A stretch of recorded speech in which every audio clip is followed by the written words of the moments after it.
One, two, three.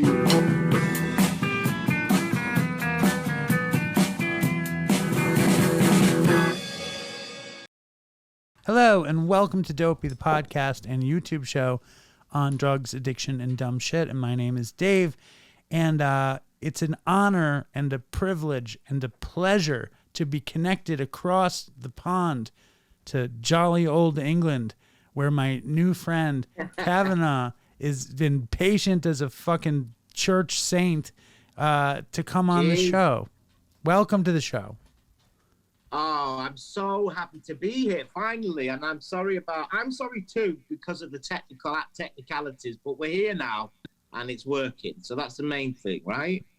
Absolutely. And people should know Cav is a pop star. And if you're from England, you know Kavana, but if you're from America, you might not. In the 90s, he was a teen dream, a sensation sweeping the English nation. And he was also a TV star on Big Brother. And he's also an alcoholic in recovery. And fresh out of rehab a few months ago, working a nice program. Yeah. One of my new internet friends who I've been talking to now for probably 2 or 3 years, we've been exchanging messages. It's gone fast, hasn't it? It probably has been maybe two and a half years, yeah.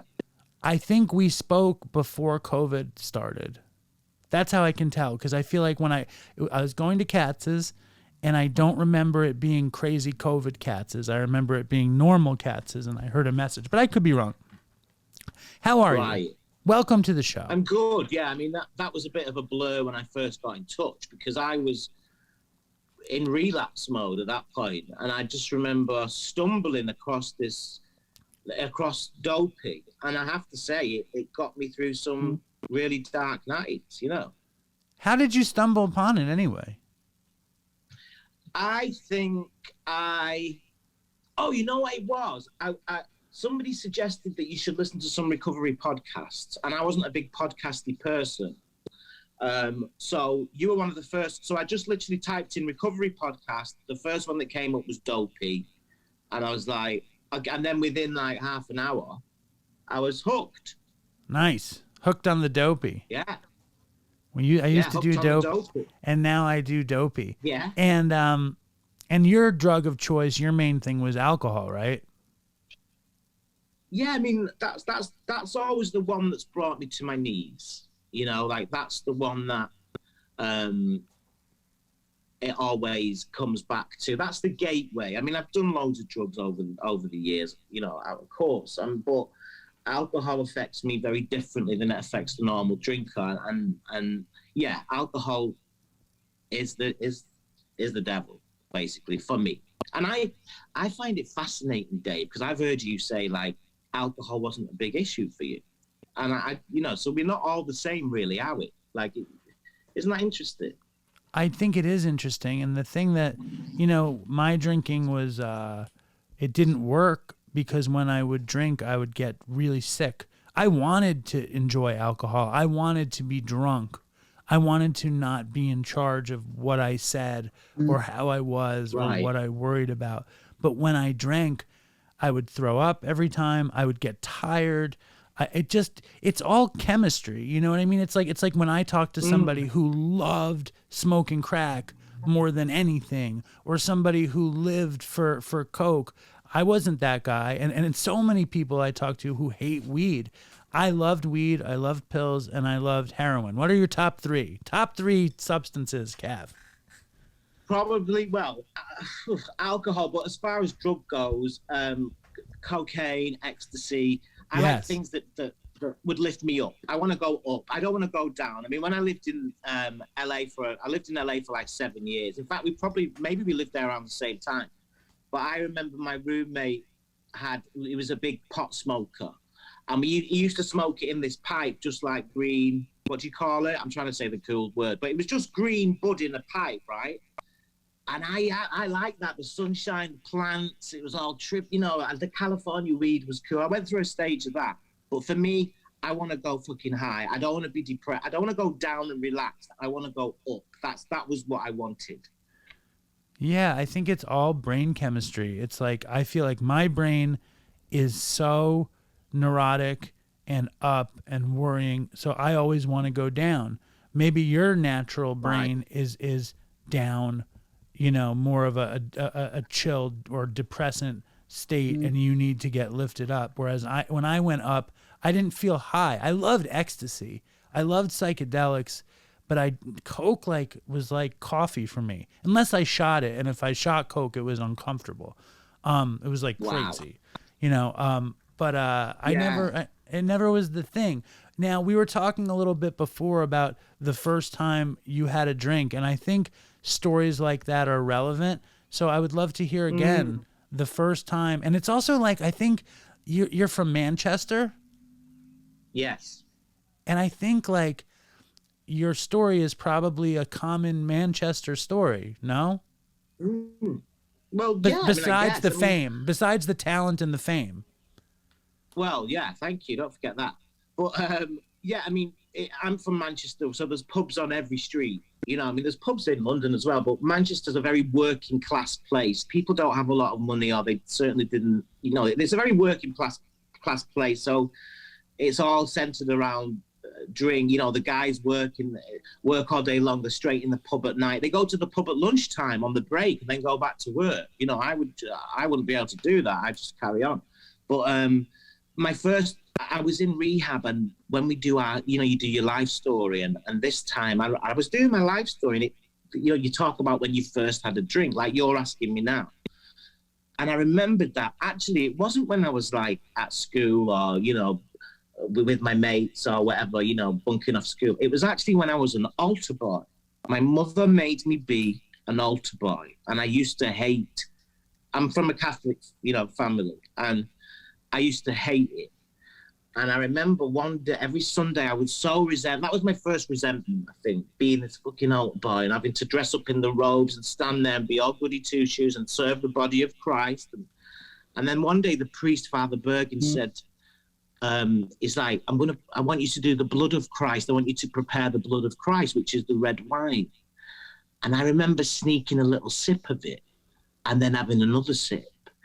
And just feeling this slight relief. I changed. And every Sunday, I couldn't wait to get back to that church to have some of the secret wine. And that's when the secret drinking, that was my first drink, definitely.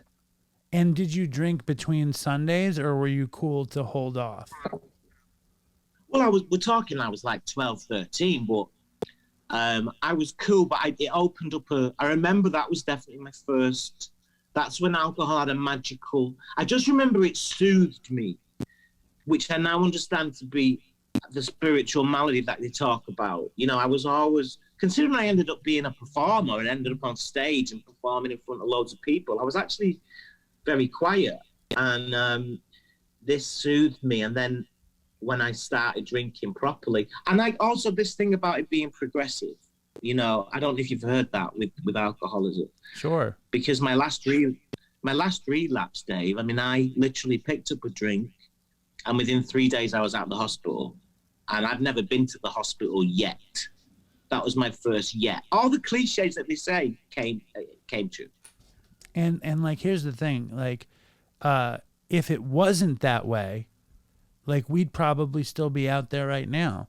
You know, if drug addiction and alcoholism weren't progressive, like if drug addiction or alcoholism could yield something positive, I don't know that I would be sober. You know what I mean? So let's talk about, before we go back to the past, because I really want to hear about the rise to fame and all that stuff. But what put you in the hospital? And that's my English way of saying it. Just for all you Americans out there, in England they don't say to the hospital, they say, "We put me in hospital." They don't say to the hospital, they say hospital, right? Right. So do you say the, or do you say the? Yeah, Americans say I had to go to the hospital, but English people say I had to go to hospital, right? To hospital, yeah. It's funny. I should remember that for when I lived there, but I don't think people could understand what I was saying half the time. But basically, it was a lovely sunny day. I think I was kind of on and off. I wasn't really doing the meetings. I wasn't doing the morning maintenance that the sponsor suggested. To me, that's prayer. You know, I'm not great at meditating at the moment. But anyway, to cut a long story short, things were going great on paper. and it was a sunny day, and I just saw a guy with a pint of beer, and he was drinking it in the sunshine, and I thought, I'm going to have a pint, right? And so I went and I ordered the pint, and I stared at it for about 20 minutes, and I took it to my lips, and I smelt it. And then I let it touch my lips, and I was like, well, it's touched my lips now. I may as well have a sip. Too late, yeah. And then I honestly don't remember much apart from that. It went absolutely chaotic, and I begged to go to the hospital. My sponsor, who happened to be in London because he lives outside of London, came to collect me, took me to I said, I must go to hospital. I want to be locked up. I want to be sectioned. I think in America they call it, is it a 511 or something? What's it called? No, it's called, what is it called, Howie, when you get sent insane? Like it's a Van Halen record. It's the numbers of a Van Halen record. Can you Google it easily? 5150. 5150. Yeah, 5150 is it. So hold up. You and this, I think they call it in the psych ward now, but 5150 is the term. So did you have to go into the mental institution kind of thing? No, I went to the hospital. I don't remember it. My sponsor found me in a terrible state, and we have A&E, which is like where you wait to be seen. And at one moment I was singing to the nurses, then I was like, I was begging to be sectioned. I said, I cannot fucking stop drinking, please. I cannot stop. Don't tell me to go to a meeting. I need stronger than that. I need to be put away somewhere, please. And they basically said to my sponsor, how much have you been drinking? And they said, my sponsor said, well, I counted 20 bottles of wine, because wine was my thing, white wine. I counted 20 bottles of wine from the last 5 days or something. And they said, well, he's standing up. Can't he just reduce to 19 bottles? Right. It's a classic English response, is my imagination. And what did the sponsor say? Are you fucking kidding? This guy he's got no family in London. He's on his own. He's dying. They said, well, yeah, and he understands it. He's like, anyway, to cut a long story short, I mean, the NHS here, which, we get our healthcare for free, which is amazing, and we're so grateful for the NHS, but they're not clued up on addiction as I think they should be. And there's a lot more. Addiction isn't seen as something serious, which I'm sure is as serious as it is. It's more of a choice than an illness or a disease or whatever you want to call it. And thankfully, I was lucky enough to be able to afford to go to rehab, and I literally went the next day. Because, yeah, I said, did you send me home? It was just nuts. It was on me. When they say it was on me. I just couldn't stop. It was wild. It was just, I'd never experienced anything like it. What I want to know about is, you describe the sunny day, right? And you get the beer and you put it to your lips and you're like, oh, it's too late. My lips touched alcohol. This is a relapse. How quickly does it go from that to 20 bottles of white wine? Do you remember it, or was it all blackout? Well, this is the baffling, cunning thing that they say, right? It's Russian roulette with me, because I'll tell you, Dave, I could probably have a bottle of wine now and have some food and be fine. But it means the gates are open, that I might do it tomorrow and not be fine. And that's what I never had on the understanding of it. But as far as that time goes, maybe my higher power had a plan. Maybe he wanted me to, whatever it is, wanted me to get into a rehab, because left to my own devices, I could have died. I mean, it was that bad. But I want to know, what do you remember about the drunk? You have the beer, and after you have the first one, are you running to the liquor store? What did you do that night? So I had the first one, and then I had another one, and then I thought, I'll get some wine for when I get home, because beer bloats you up, right? It makes you feel bloated. After 2 beers, I'm not interested. I need something stronger. So then I had another bottle of wine at home, and I think I had a couple of bottles of wine and probably passed out.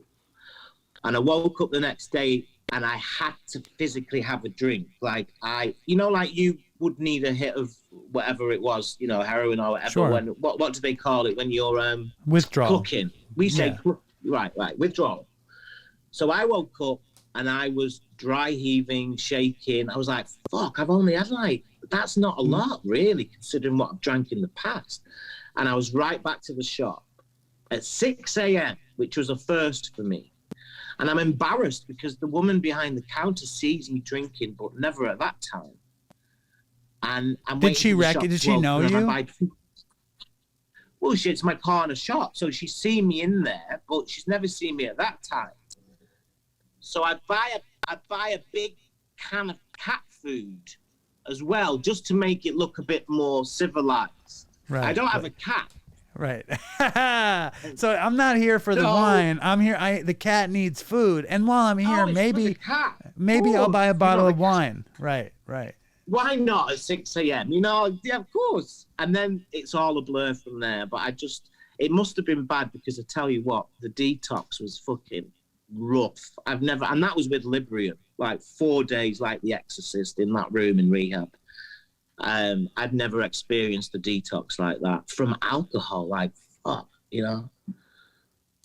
So in the past, now we'll go back to the past. You never had a detox like that, and did you ever have you never had a rehab situation like that, right?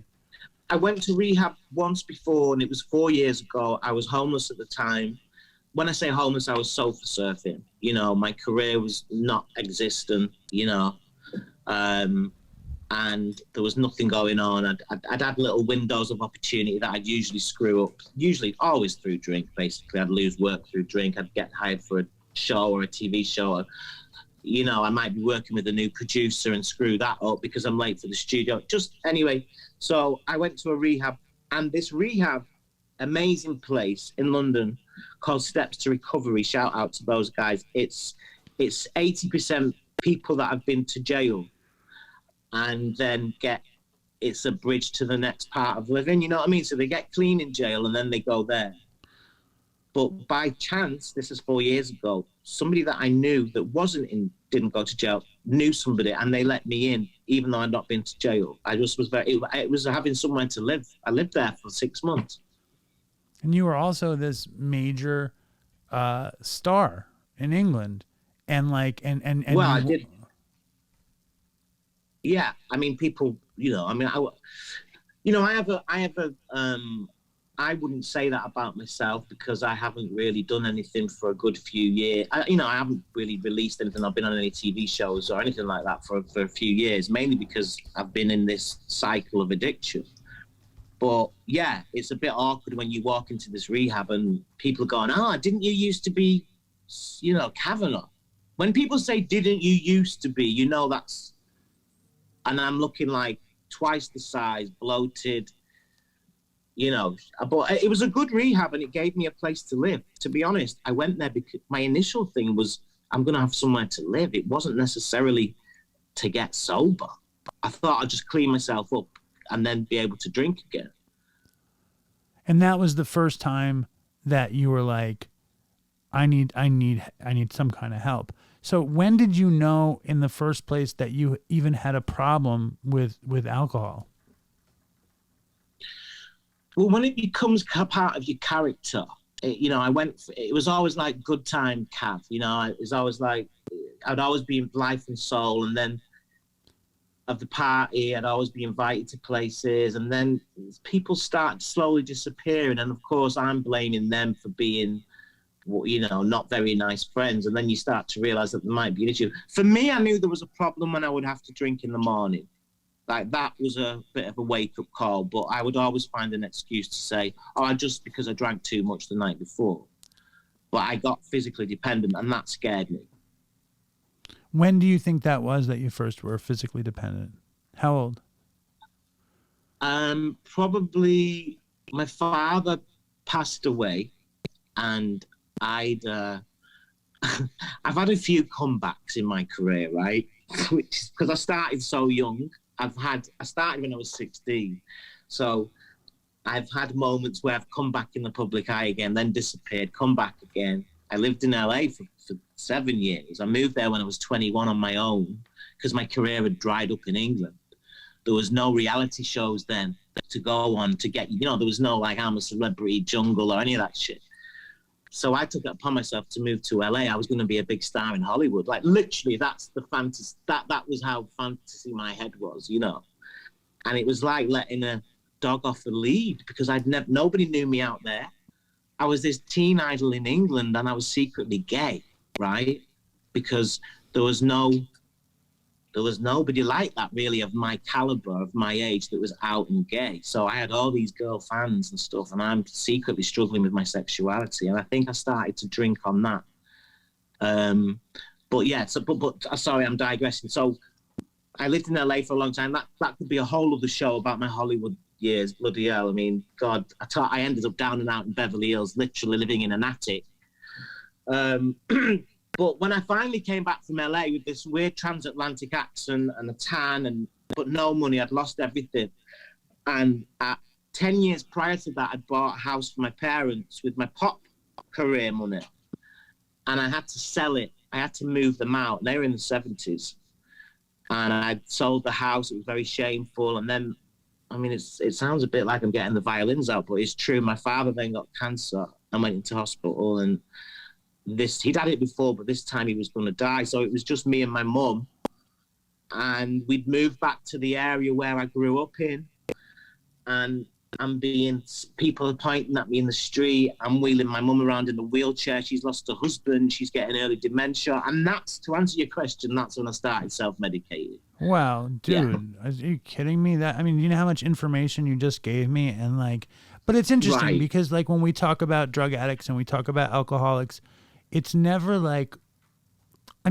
when in recovery, it's rarely when did you become an alcoholic? It's I was always an alcoholic. When did it start showing the thing? Do you think before all that you demonstrated alcoholism kind of hallmarks? Were you uncomfortable in your skin? I mean, I guess being gay in the closet was that must have been very, very difficult just in a personal life. Forget being a teenage heartthrob who's gay, who's supposed to be a sex symbol for women. So did you feel like you had those kind of alcoholic hallmarks in the first place? Yeah, and you know what, Dave? It was basically me and a load of boy bands at the time. So there was no camaraderie. I didn't really have any mates, friends to hang out with. So it was always just me and a security guard if I went to Asia where I had a lot of success, and you'd be on tour in Australia or wherever, it was always just me and this real macho bodyguard guy. And he'd be like, hey, Cav, he's like, let me know which girl you fancy, at the record sign, and, I can bring her back to the room and all this. And I'd be thinking, fuck, what am I going to do? I love the fans, but I just want to go back and have a club sandwich and watch, drink a bottle of, you know what I mean? But I remember a lot of the people I started hanging out with, because I needed friends. I'd moved to London, I had this huge record deal. I bought my parents a house, and now I'm living in London in this hotel on Virgin Records, money. Well, my money I found out in the end, but you don't realize that when you're 17. And I would start to hang out with the people I worked with, like the stylist or the choreographer or the photographer guy or the dancers who were a lot older than me. And they're all partying, doing coke. So I'm having to do breakfast TV shows on my own to promote the new single, being this happy little pop face when I've been up till 6 a.m. doing coke in my hotel room with a load of people that I hardly know, So I think I had the tendency to become dependable on that to fix me from, like you say, from the sexuality. Yeah. Well, it sounds incredibly rough. Because also, as a pop star touring the world, you should be able to have sex with whoever you want and as much of it as possible. So so what happened? You never told the security guard, can you help me get some cute guys? So what did how did you pull it off? Was there sex? Did you get to have sex? Oh, really? Did you get to have any sex on the road on the tour?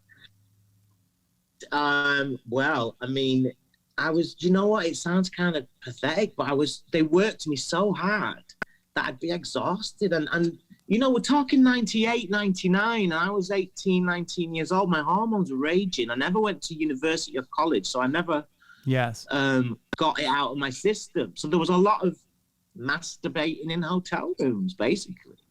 Well, there's nothing wrong with that. There's no shame in that. No.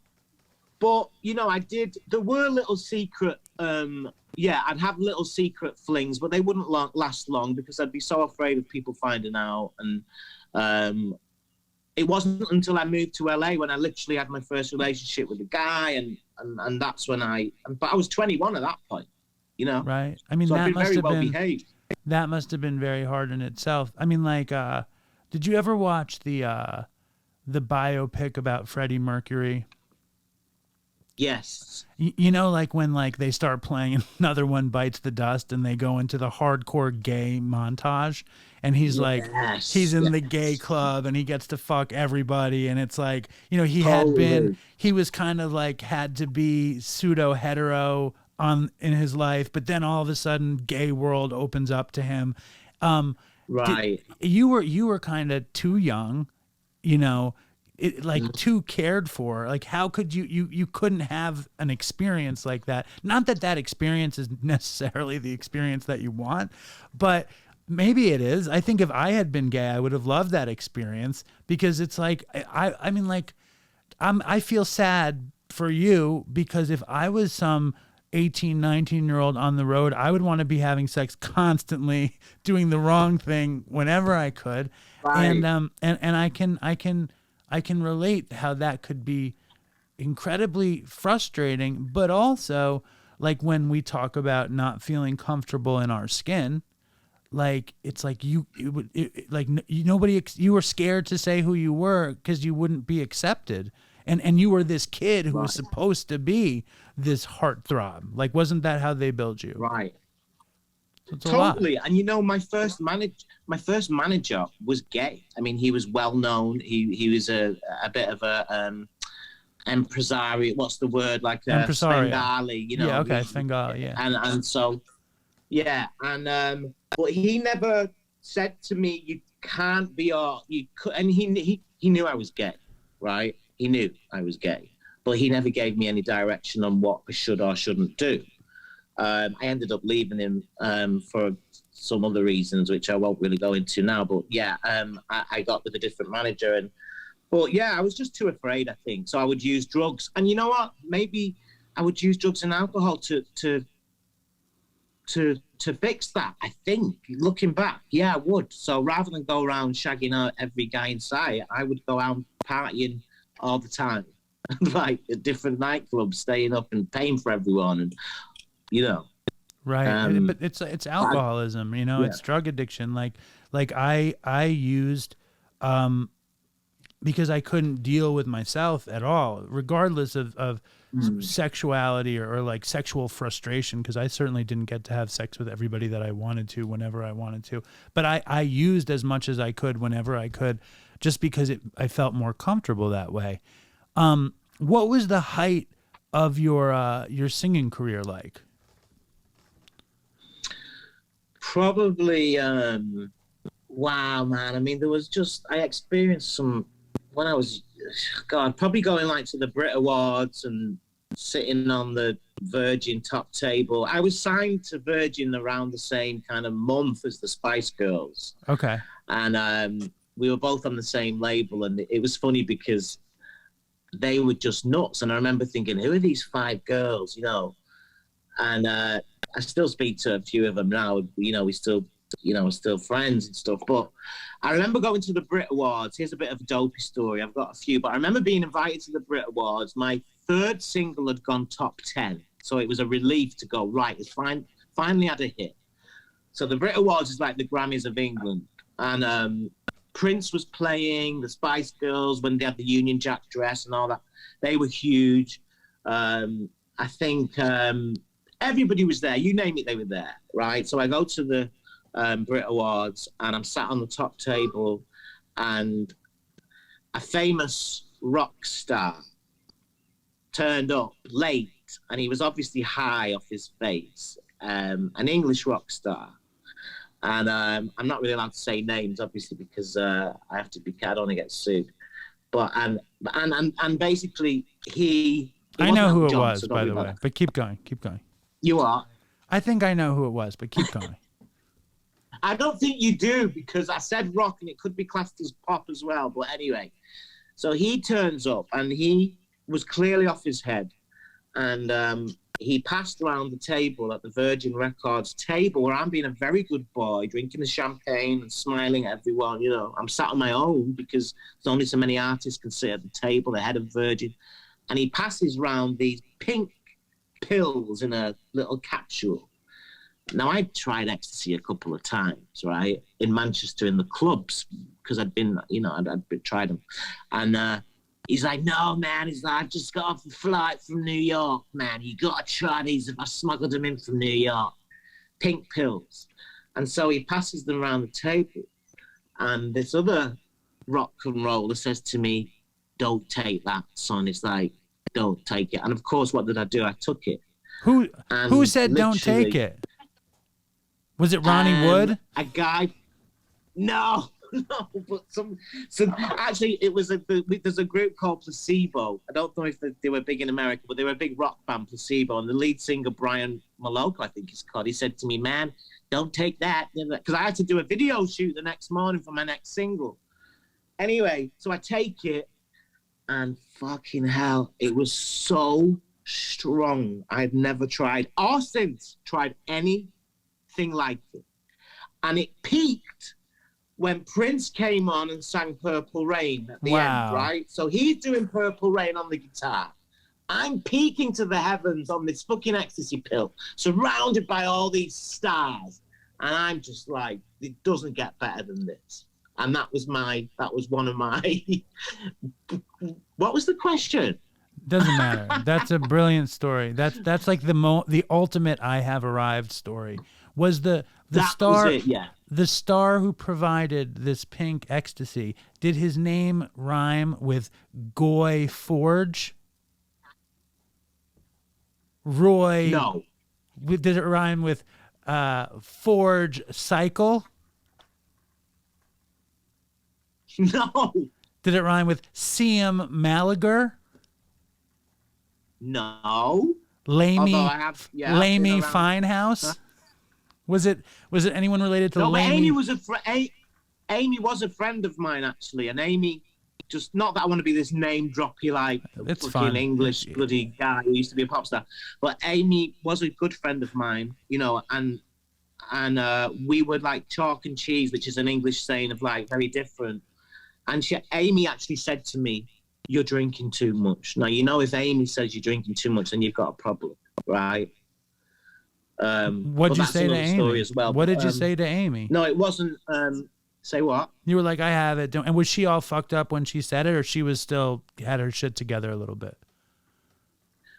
Well, she felt bad because I was one of the money jobs that I was fired from was you know, when your career goes on the rocks, you take any job you can, and you go off. Anyway, it's quite a long story short. We have a thing called pantomime in England. Have you heard of pantomime?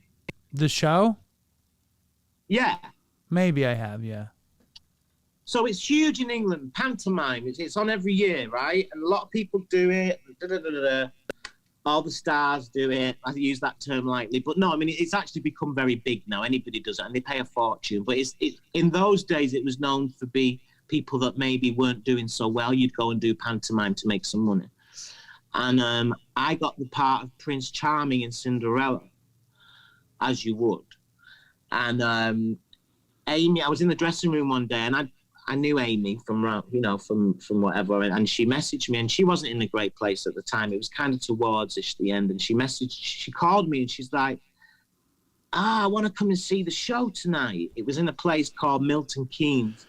She's like, I've never seen a panto before. I want to come and see it. And this was like at 10 o'clock in the morning, and I knew that she'd had a drink, and I said, Amy, it doesn't start till like 7 o'clock. There's no point coming thinking she's not going to make it. It's a long drive. She'll get a driver to drive. She said, no, I'll get someone security to drive me. Anyway, she turns up at 7 p.m. the intercom going. Now, bearing in mind, I told a few people that Amy was coming, and she was big. She was huge at this point, but she wasn't doing very well, you know, in her health. And everybody was, all the ugly sisters were like, oh my God, Amy, oh, I'm a big fan. Can you introduce us? All this stuff. So Amy turns up and it's snowing. And I remember just seeing her at this vision at the door, and the beehive was a bit, you know, to the side. And she's like, oh my God, you look beautiful. And look at you. And I was dressed up as Prince Charming. And I said, Amy, you know, are you going to behave? Because there's a lot of children here and it's going to be very, you know, it's a pantomime. It's not like I'll be fine. Anyway, whatever. I won't do an impression of Amy. But what happened was I was so nervous that I had to drink because I thought Amy was going to kick off in the show, and she did. And when all I heard was on my tannoy in my dressing room, somebody said, I could hear all this screaming going, leave Cinderella alone, you fucking bitches. And it was Amy shouting at the ugly sisters. You know the ugly sisters in Cinderella? She'd never seen the show. The stepsisters. And yeah. Sorry, I know you know Cinderella. I just forget the English American. So I got fired from the panto because Amy caused a big scene, and she actually had to go to court for it because she ended up punching one of the people in the show. We know the ushers. She punched a woman or a man, and she had to go to court, and I think she paid him £1 or something stupid because it got thrown out. But to get to the point of my story that I was drinking too much, I saw her the next day. I went to her house and she apologized for making a big fuss, but she said, you know what? She said, you need to calm it down. She said, because you've lost that. I'd been fired from the show, you know, and she's like, you're drinking too much. You just need to sort yourself out. And she was a mess though, fighting with the fucking stepsisters and Cinderella. That's how fucked up you were. And when did you come out to your family? When did you come out publicly? Like, when did that happen? My father was always cool with it. In fact, he wanted me to tell him. He used to just say to me, you know, if any son of mine or daughter was gay, it wouldn't be a problem. He was waiting for me to tell him, and I just couldn't. He knew. And he passed away not knowing that I was gay. Sorry? But he knew. He did know. He wouldn't say that. Yeah, he knew. Yeah, my mum never said she was Catholic, you know, so she loved her son in the magazines and on TV, and she was very proud. They had me when they were in the late 40s, mid-40s, my parents. So I was like a surprise, you know, or a mistake. I don't know which one, but they were very proud. She was very proud. But when I got my first relationship, it was with a guy in LA, and he came at Christmas, and I just introduced him as my friend. So neither my mum or my dad never knew. My mum has Alzheimer's now, and she doesn't really recognize me, but they never knew that I was gay. But as far as my friends and stuff know, I think I was in my 20s, to be honest. So you were still alcoholic. You were. It's interesting. I'm trying to put together in my brain like the fame, the being in the closet, and kind of the fall from fame and recovery and how they all intersect. I also just want to know, because you're so talented, when were you spotted and when did you know that you were meant to be a musician? Well, I don't know if I told you, my first and only kind of proper job was at McDonald's, and I went there when I left school. And I used to tell everyone at school, I'm not going to be area manager at McDonald's. You know, I'm going to be a pop singer. Like, I'm going to be on the cover of this magazine. I used to cockily tell people, you know, it's so weird. And I believed it. I did believe it. I had no reason not. I had like this weird, like, I don't know, apparition or whatever you want to call it. And so I got fired from McDonald's, and me and my friend from school and my cousin all decided to go and try to go to our first nightclub. And we tried to get in about 4, and they refused us because we were like 16, 17, you have to be 18. And then on the corner of this street, it obviously was a gay club, and there was all these drag queens outside, and just the music was pumping. And my best friend was also secretly gay, but he'd never told me, and I'd never told him. So that was a joke. So he's like, "Well, should we go to that club?" And I'm like, "Well, it's a gay club." He's like, "Well, oh right, well I don't mind." I was like, "Well, I don't mind either." Secretly knowing, that I was gay. And lo and behold, this huge music manager, happened to be in the nightclub that night. And I saw him in the corner, and just time stood still. I thought, I've got to talk to that guy. He was like the Epstein of Pop the music stars in the business late of that 90s. moment. Yes. Yeah, sorry. And I went over to him. It was slow motion. I said, "My name's Anthony. My first name is Anthony." I said, "I wondered if you're going to be auditioning for a new boy band after the success of, the one that's..."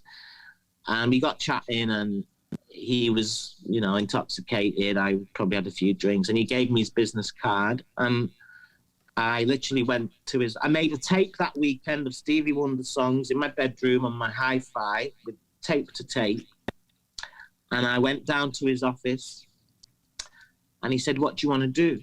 I said, "Well, I'd like to audition for your band." And he said, "Your new band, maybe?" He said, No. He said, "I want you to be on your own. You're a solo artist." "How old are you?" I said, 16. I said, "I've just been fired from McDonald's." He said, "Right, well, I'm going to sign you for 6 months on a development deal. You're going to learn how to write your own songs. And if it goes well, we'll get you a record deal." And all those things happened. And that's when the journey began. And it was interesting, Dave, because that day I changed. This is really interesting because I've done this in therapy and stuff. My identity totally changed, because he said, "What's your name?" I said, "Anthony Kavana." And he said, "Well, that's too long-winded." He said, "We can't call you that." He said, "Well, we're going to call you by your last name, Kavana." He said, "But we'll get rid of the GH, so it's just Kavana." A bit like Keanu, Kavana. I mean, actually, it sounds a bit Asian, and I ended up being very big in Asia, but that's another story. So then he took me around the office. He said, "We'll call you Cav for short." So he then takes me around the office to his PR people, to his secretary. He goes, "Everybody, meet my new signing. This is Cav." And that day, my identity changed. I was no longer Anthony. And it's really weird, because when that identity went, obviously when I stopped selling records and was lost, you don't know who you are anymore. So it's only really through being in recovery, without sounding corny, that I am finding out who the fuck I am. How do you introduce yourself now? Pardon? When you say, "Hey, I'm so and so," do you say I'm Anthony, or do you say I'm Kavana? I'm Cav. I just say I'm Cav. So because it's stuck. Obviously it's stuck. My family have always called me Anthony. So what family I have left call me Anthony. But anybody I met from that day in 1994, 5. Anybody that I met from that day knows me as Cav. So it's like I have these two, How did you get fired from McDonald's? Well, funny enough, I was talking to my auntie, and I was telling her about it, because I don't think I'd ever told her this morning. What happened was, I think it was meant to be. I was a chubby kid. I was overweight, and they had what's called the clean bin. And the clean bin is when the food goes lukewarm on the shelf. So they put it in a bin. It's not a dirty bin, so all the food's still wrapped up. But you do not touch this bin, okay? And they don't give it to the homeless. They just destroy it at the end of the day. But you're not allowed to go near it. So of course they tell me I can't go near it. So what am I going to do? I'm going to go near it. And also the rations that they give you for your lunch is not good. You get like one burger and the fries, I think. And I'm hungry. And I love the filet-o-fish. That was my favorite. That's my dad's favorite. That's my dad's favorite too. Oh, is it? Yes. Oh, my dad loves filet-o-fish as well. Yeah. Yeah, he likes that.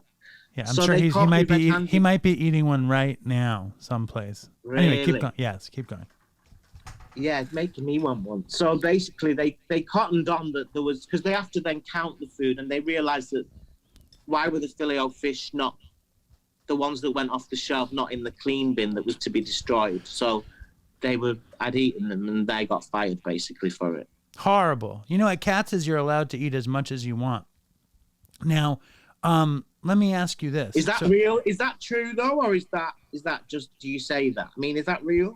It's real. I mean, half the workers are going to die of a heart attack any second. The obesity. Oh, sorry. I I thought you meant the customer. You mean the person that works there. Wow, that's good. Katz's is so crazy with that. They stopped selling different items in the store because the workers ate too much of it. We used to sell ice cream, but we'd wind up eating too much of it, so we stopped selling it. Same with rotisserie chicken. We just stopped selling it because the guys ate too much of it. Now, so like when did the because it's like, man, it must be. Do you have any regret about? And first of all, you also didn't say another thing. When I asked about you as a musician, you didn't tell me you sang when you were young or you played music when you were young. You said you went to a club, saw a fucking manager, and was like, I want to be a star. Were you not singing before that? Privately. I was playing the piano at home, listening to songs on the radio and writing my own songs. And I couldn't read music, but I could just play. I could listen to a song and I can play it. And that was my gift. But over time, I then had the desire to be a pop singer as well. So it all just aligned. And you know, when you go through that time where you're at school and you're quite fat and chubby, sure. When I got 16, all the weight dropped off. I had a tan. I went away for the summer to my sisters where they lived in Cornwall. And I came back looking like $1 million. So that mixed with this desire, I don't know, it just lined up. Like I just changed overnight. And then, yeah. Well, there's got to be some, like, it makes me sad, you know, as your new friend and as somebody who's paying attention to what you're telling me, when you make it so big, so young, because it kind of has to fuck up your expectations for life. I mean, I when I was 21, I got a shitty deal at a TV place. So in my head, I thought maybe I'm like Kavana, but I'm nobody. I'm like I'm nothing. But I had the idea that I was. You're actually on the cover of the magazine, tripping fucking face, watching Prince play Purple Rain next to Elton John and fucking whatever, Liam Gallagher. Right. You know, like how much does that fuck you up? It does, but I have to be honest, Dave, it wasn't my happiest time. Like, I've been happier sometimes when I've had fuck all, like when I've just been, you know, don't get me wrong, I'm not like this guy that was a pop star that lost it all and has been miserable ever since. That's not reality, and I don't want to paint that picture.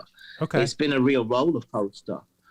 But now I take drink out of the equation, maybe I'll get another chance at it, but in a different way. Who knows? I don't know.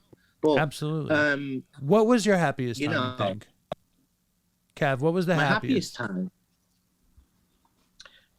Probably, well, I mean, look, when your dreams start coming true. So that magazine I told you about, Smash Hits, I would, you know, when I got to be on the cover of that, which I used to buy in the little kiosk, the news kiosk every 2 weeks, and then to see myself on the cover, go to the same news agents and take it home and go, fuck, like I used to buy this, you know, a couple of awards that I would win and beat some like peers of mine that I used to look up to, or all that stuff. But I think, if I'm to be honest, what made me one of the things, because obviously you lose stuff, you get stuff, you lose it, but I'm glad that I was able to buy my parents a house.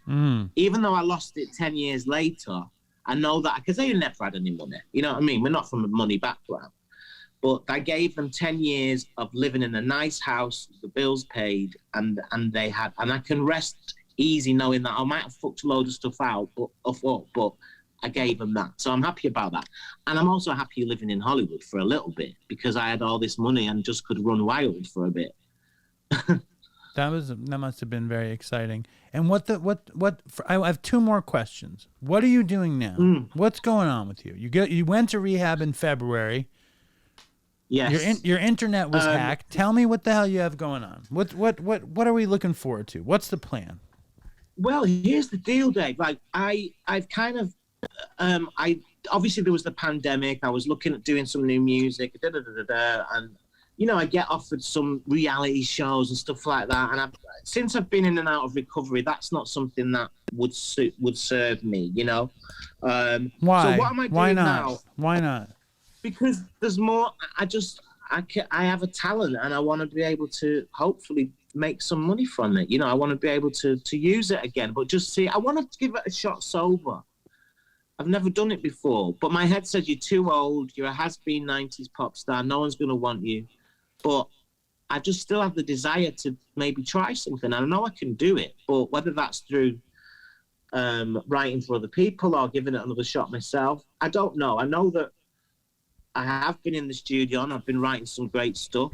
I've been working on a book idea for some time, but I don't want to use a ghostwriter because I want it, but then I don't have the discipline to sit down and write.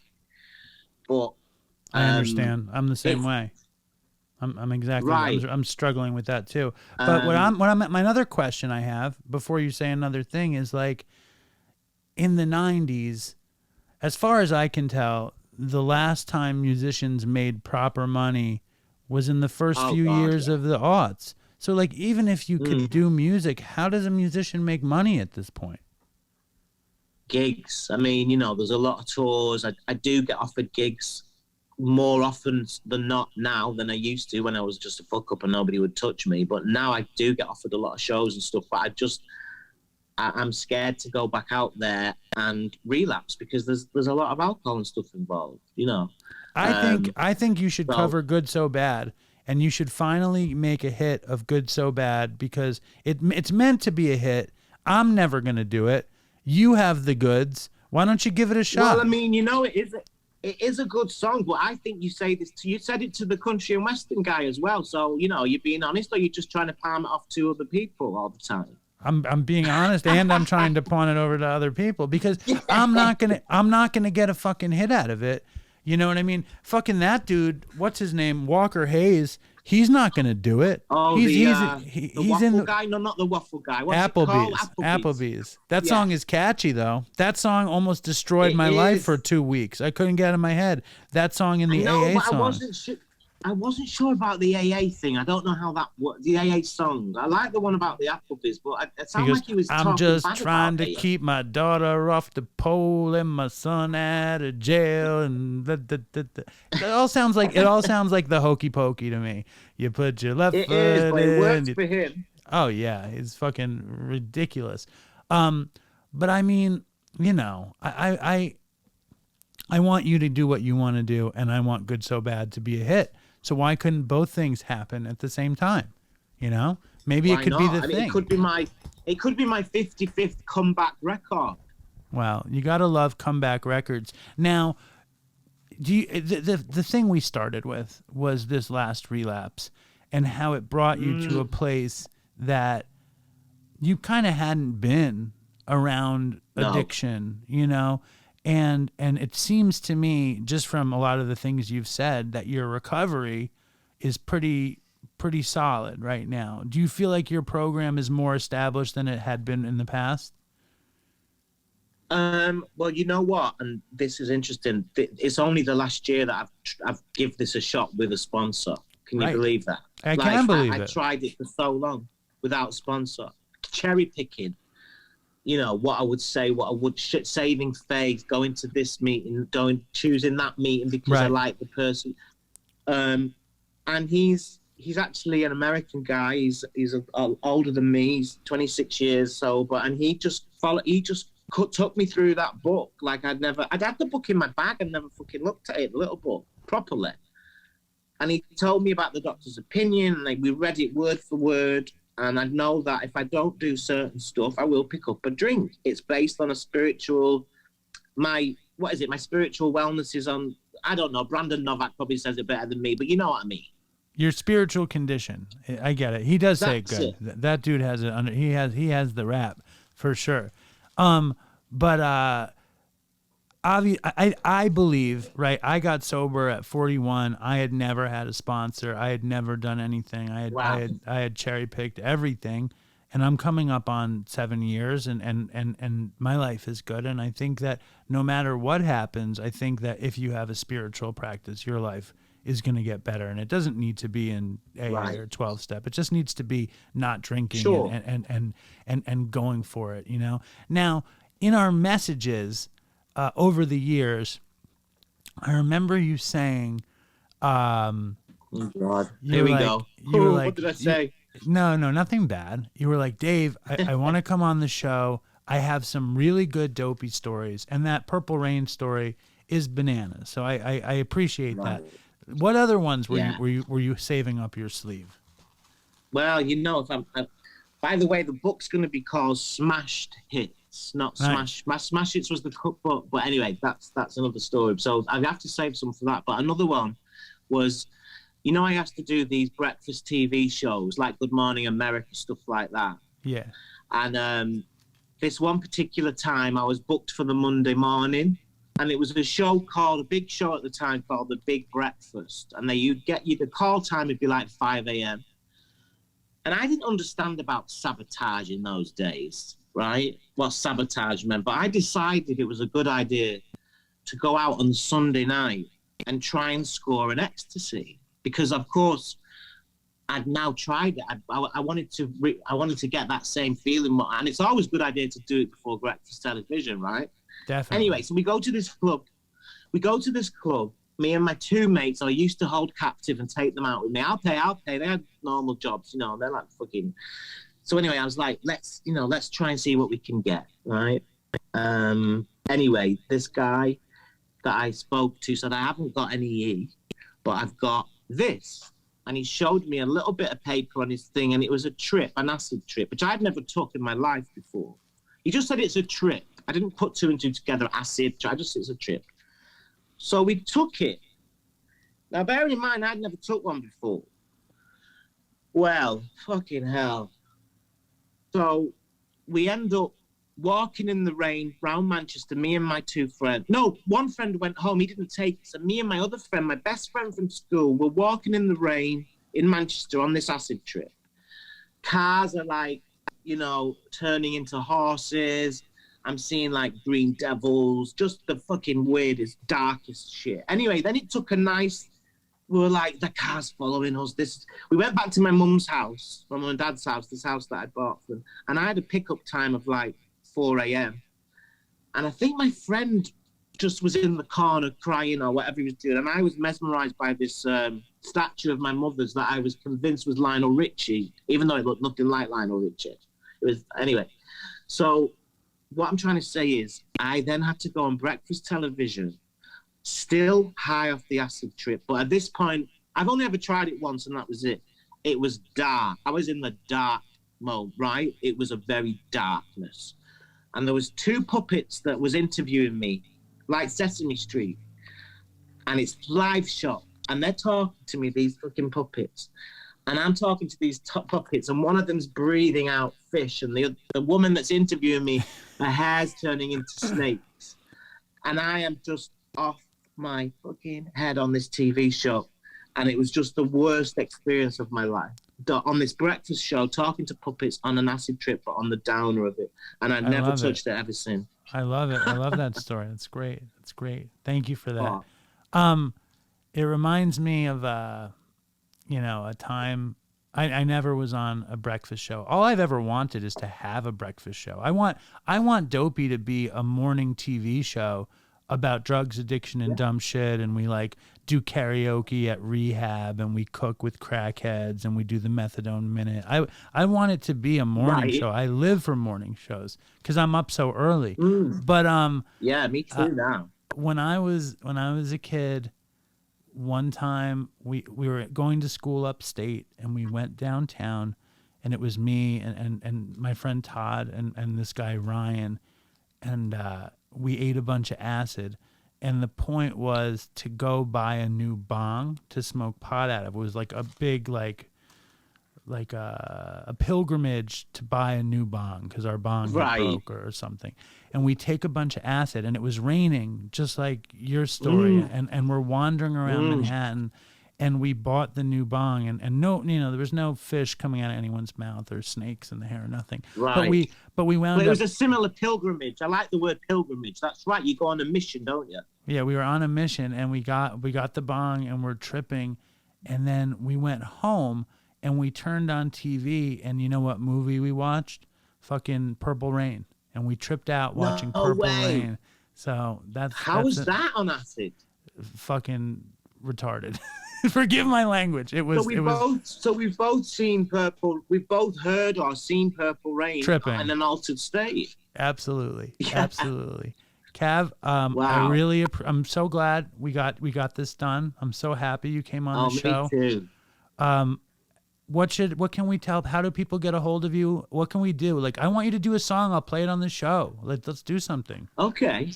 Yeah, totally. Well, if you answer your messages, maybe I'll send you one. Don't I answer all the messages? When do I not answer? I must say, of late, you've been very, very good with answering. I did get a resentment to begin because you were take drunk. You a while, but that's you fine. were so drunk. I know I was drunk. I forgot to mention it. But listen, so my Instagram got hacked. I lost everything. So if anybody would be as kind as to follow me on my new Instagram, which is, I would really appreciate it because I'm not feeling very popular right now. And yeah, it would help me a lot. They can't see that I'm slightly smiling, but I mean the listeners. But my Instagram is Kavana, Kavana _real. Because I'm real. I'm not a hacker like the other one was. Right? Yes, sir. Kavana _real. All right. And I'm on Twitter, Kavana _official. But just follow me on Instagram and make me feel good. Please. And I'll follow you back. All right. Let's make it happen and give us a song. And thank you, Cav. Like, it's a pleasure to hear your story, and I'm so happy we got to do this. I'm really glad, and we'll keep in touch, Dave. And thank you so much, and privilege, and of course, toodles for Chris, right? Fucking toodles for Chris. And yeah, please please keep in touch, and I'll do the same. I will do, my friend. Right on, Cav. Here, don't. No, baby, I'm face down on the floor. No, baby, please, sir, can I have some more? No, baby.